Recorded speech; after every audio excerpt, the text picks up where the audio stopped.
Sumainyo ang Panginoon, at sumaiyo rin. ang mabuting balita ng Panginoon ayon kay San Juan. Papuri sa iyo, Panginoon.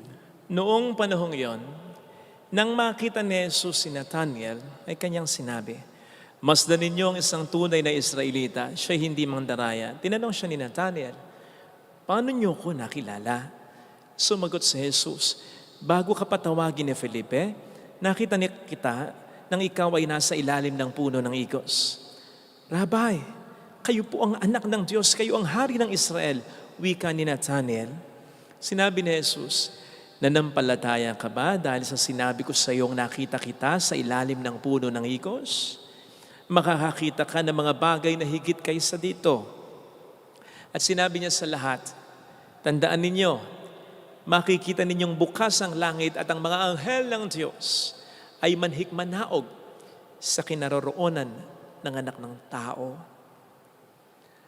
Mga kapatid, ang mabuting balita ng Panginoon. Pinupuri ka namin, Panginoong Heso Kristo.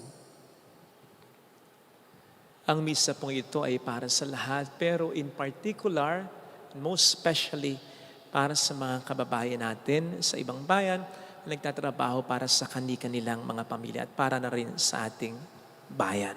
So ngayon po ay pinagdiriwang ng ating inang simbahan ang kapistahan ng mga arkanghel, sina San Miguel, San Gabriel at San Rafael. Tulad ng iba pang mga anghel, sila ay mga lingkod ng Diyos sa kalangitan, pero pinapadala din naman ng Diyos sa atin upang tulungan tayong magpakabuting tao at upang protektahan tayo sa demonyo. Hindi po natin tiyak kung kailan sila nilikha. Bagamat may nagsasabing tradisyon na sila'y bahagi ng pagkalikha ng lahat during creation. Particularly sa Genesis 1 verse 3, when God created light. Diba ang sabi ng Diyos, "Let there be light," and there was light. Ito raw ay ang mga anghel sa kalangitan. O ito ay kumakatawan sa mga anghel. Hindi pa ito sa alam nating araw, Hindi pa ito sa alam nating liwanag na dulot ng araw, sapagkat ang araw at buwan daw, which constitute day and night sa ating pagkakaalam, ay nilikha during the fourth day of creation. It wasn't in the first day. In the first day, ang nalikha, light. And there was light na kumakatawan o sumisimbolo sa mga anghel o kasama ang anghel sa light na tinutukoy na yan. Ngayon, di ba, sinasabi rin sa first day of creation, inihiwalay ng Diyos ang kaliwanagan sa kadiliman. Ito raw naman ay sumisimbolo sa pag-aaklas kasi ni Satanas, na dating anghel kasama ng iba pang mga dating anghel. Kaya nga inihiwalay ang kadiliman sa kaliwanagan. Yung kaliwanagan, mga anghel yan, pangkalahatan. Pero nang magkasala at mag-aklas, si Lucifer at ang mga dati pang mga anghel nagkaroon ng kadiliman. Sila dati ay parte ng kaliwanagan, pero nagdilim, naging kadiliman dahil sa kanilang kasalanan. Again, this will make sense kasi this will explain why hindi talaga nilikha ng Diyos ang demonyo. Ang demonyo ay dating mga anghel bago pa magkasala ang mga ito. Kaya pala, nang likhain ng Diyos ang tao sa huling araw, nandun na ang demonyo para tuksuhin ang tao. Mula noon hanggang ngayon, tinutukso na nga po. Kaya nga po ang challenge ng pagdiriwang na ito ay sa tulong ng mga anghel, labanan natin ang panukso ng Diablo. Kaya nga po, gusto ko yung ginawa ng isang UFC fighter na si Bryce Mitchell. Sapagkat sa simula at sa pagkatapos ng kanyang laban, which he won, itinataas niya ang Biblia. Kasabay ng sigaw, "Freedom! Freedom from Satan daw." Because he believes that Satan is taking over this earth. So yun ang ginawa. Freedom from Satan. Tinataas ang Biblia. Sabi nga po ng commentator, ito ang unang pagkakataon na may nagdala na fighter ng Biblia sa octagon. Octagon yung pinaglalaruan, pinaglalabanan. Yun yung octagon. Sa harapan ng mga maraming audience sa TV and on social media na kung saan marami dyan ang hindi na naniniwala sa Diyos at sa Biblia. Ganun sana. Tulad ng mga arkanghel, lalong-lalo na ni San Miguel, i-declare natin walang katulad ng Diyos, walang makadadaig sa Diyos, walang pwedeng makasubstitute sa Diyos. At yan ay dapat magsimula sa ating sariling buhay. Sapagkat whether we accept it or not, tayo mismo ang nagiging substitute ng Diyos. Ang nagiging parang Diyos ng ating buhay. Kapag hindi tayo sumusunod sa Kanyang mga utos at kapag namumuhay tayo ayon sa ating sariling kagustuhan ng magbigay ng saloobin si sex bomb, dating sex bomb, IZ, tama ba yung aking pagkakasabi? Hinggil sa kanyang anak na ayaw nga daw niyang mapahamak. Ang sabi ni IZ sa kanyang anak ay parabang, all I want is the best for you and I'm holding on with the truth written in the Bible. The Word of God, the one who created all of us. Gusto ko lang ay ang the best para sa iyo at para dito ang pinangahawakan ko. Ay ang katotohanang nasusulat sa Biblia, salita ng Diyos na lumikha sa ating lahat. Ang sagot ng kanyang anak, I want to live my own truth, Mami. Mami, gusto kong isabuhay ang sarili kong katotohanan. Alam po ninyo, ayoko munang mag-comment sana ha. Siyempre, nandun din yung simpatsya ko doon sa bata kasi walang unang dapat na tumanggap sa kanya kundi ang kanyang mga magulang, lalo na ang kanyang ina. Pero alam po ninyo, nang sinearch ko naman yung mga videos nila na mag-ina, lalo na yung mga dance moves nilang magkasama, I realize, mukhang tanggap naman ni IZ ang pagiging gay ng kanyang anak. Tanggap naman. Kung papaanong tanggap ng simbahan, kung papaanong mas lalong tanggap ng Diyos. Kaya lang, nung nakita ko yung isang video nung anak ni IZ na nagge-gesture ng bastos, sabi ko, naiintindihan ko na si IZ, tanggap niya ang kanyang anak, pero pinoprotektahan lang niya ang kanyang anak sa pagkapahamak in going all out. Don't get it wrong. Walang mali sa pagiging all-out na gay or lesbian. Mahal ng Diyos ang lahat ng tao. Ang bagay na gustong protektahan ni IZ sa kanyang anak ay ang pagiging all-out ng kanyang anak na gawin kung anuman ang kanyang kagustuhan at hindi na nababatay sa katotohanang nagmumula sa Diyos lamang. Sapagkat mapapahamak talaga tayo kung ang isa sa buhay at susundin natin ay yung mga gusto nating katotohanan at hindi yung katotohanang ibinibigay ng ating Diyos lamang. We can go all out sa pag-reach ng ating mga dreams. We can go all out in expressing ourselves. We can go all out in becoming the best version of ourselves. But not according to our own standard. Should be in accordance with the standard and truth of God. Hindi natin dapat inaabuso yung pagmamahal ng Diyos. Yes, mahal ng Diyos tayong lahat. Pero kahit na mahal tayo ng Diyos, hindi lahat ay okay sa Kanya. Kaya nga may mga utos siya. May mga pinagbabawal siya. Ikaw ba, mahal mo yung asawa mo, mahal mo yung anak mo. Pero okay lang sa'yo kung mambabae yung asawa mo? Okay lang sa'yo kung malalaki yung misis mo? Mahal mo yung anak mo? Okay lang ba sa'yo na hindi siya mag-aral ng mabuti? Na sumagot siya sa'yo? Okay lang ba siya na magdroga siya? Okay lang ba sa'yo na mapariwara siya? Gawin niya kung ano yung gusto niya? Hindi. Dahil mahal mo siya. So hindi ibig sabihin mahal mo ang isang tao, lahat ay pwede na sa'yo. May mga pinagbabawal ka at yun ay para din sa kabutihan. Ganon ang Diyos. Yung mga inuutos ng Diyos, hindi yun para sa Kanya. Hindi man tayo sumunod sa utos ng Diyos. Ang Diyos ay mananatiling Diyos. Para sa atin ang Kanyang mga utos. para sa ating kabutihan, sapagkat higit sa sino man, ang Diyos ang nakakaalam ng ating kabutihan. We can have our own truth. Kung gusto natin, wala namang magagawa dyan ng Diyos. We can have our own standard. Pero nakasisigurado ba tayo? Talaga? Na alam natin ang pinakamakabubuti para sa atin? Kaya't gagawin lamang natin ano man ang maibigan natin? Tayo ba ang may likha sa atin?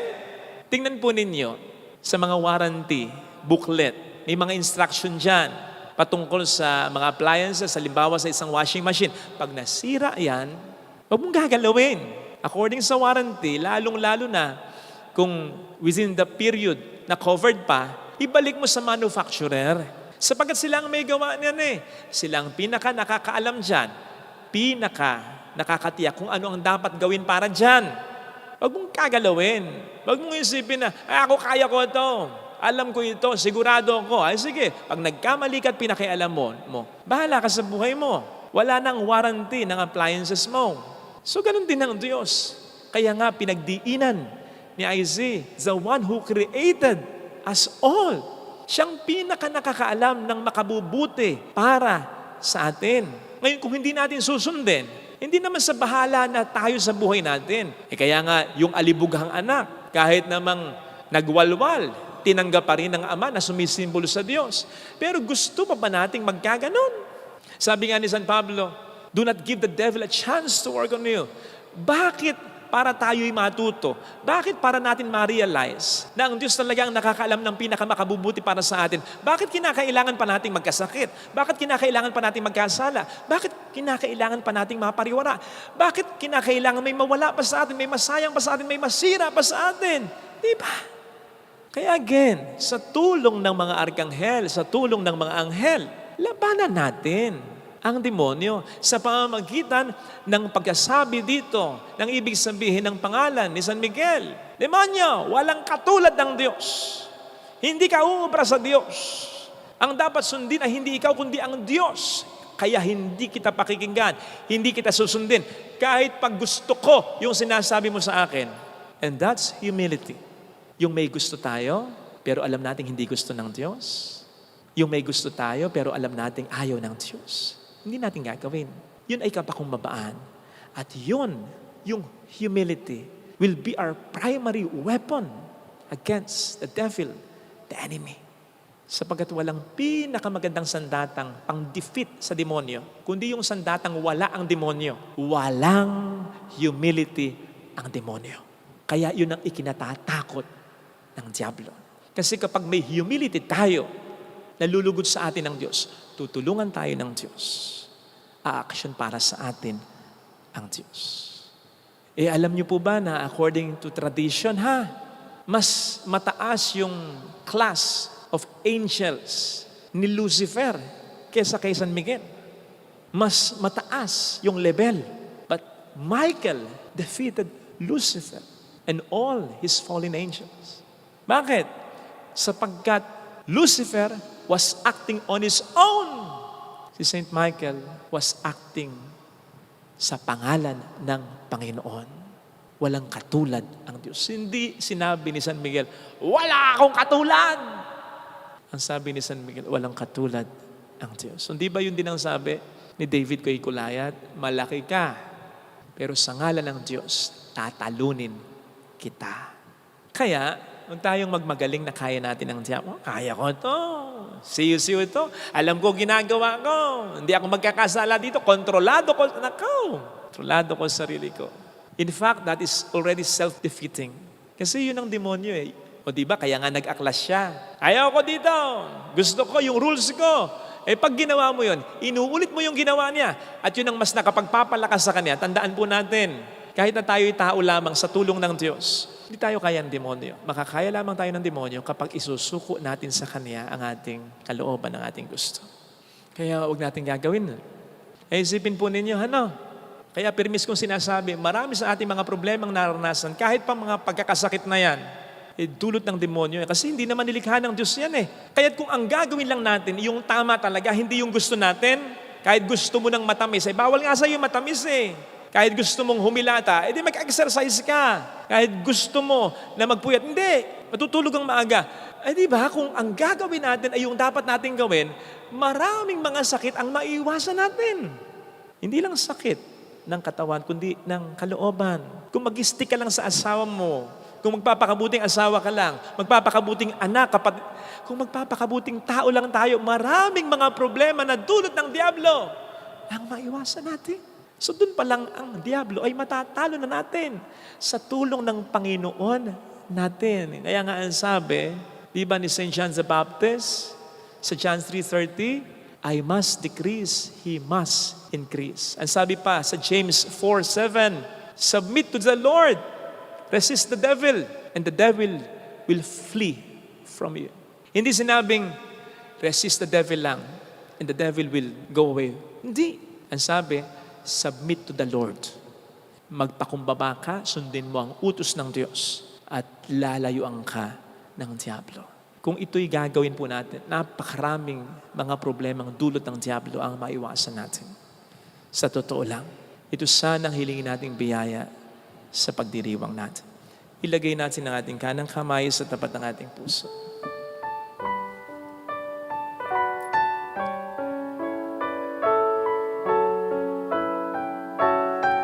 Awitin natin, alam kong may magagawa ang Diyos.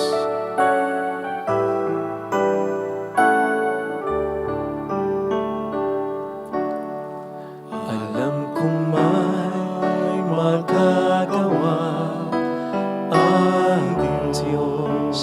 Alam kong may magagawa ang Diyos. Alam kong may magagawa Makapangyarihan siya. ang Diyos. Walang imposible.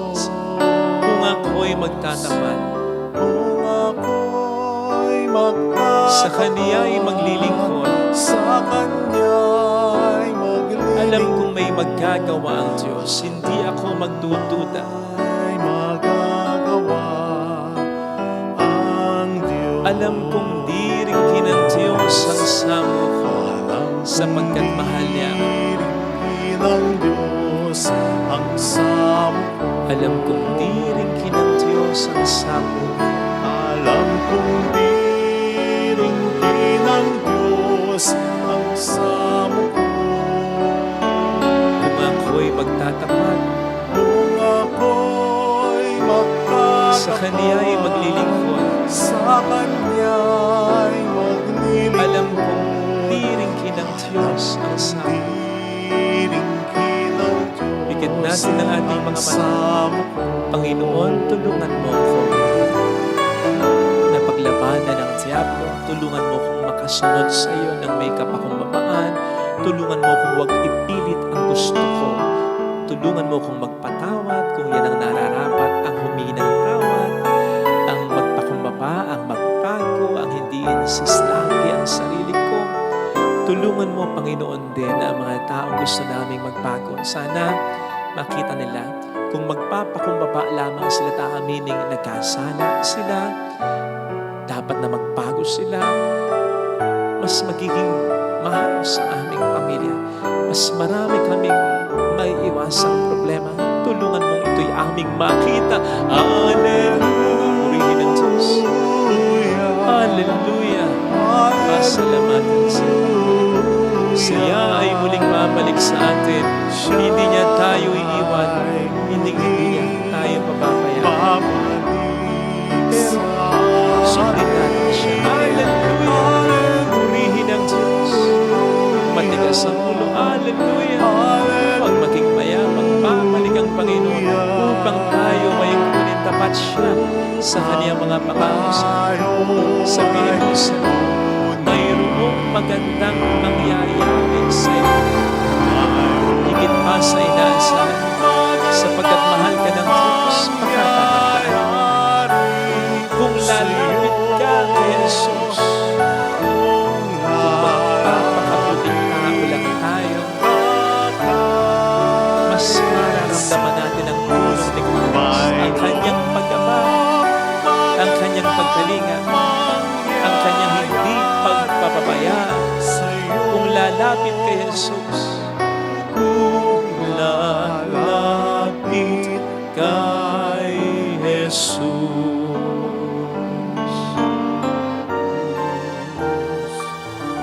Papuri sa Ama at sa Anak at sa Espiritu Santo. Kaparan sa unang-una ngayon magpakailanman, magpasawalang hanggan. Amen.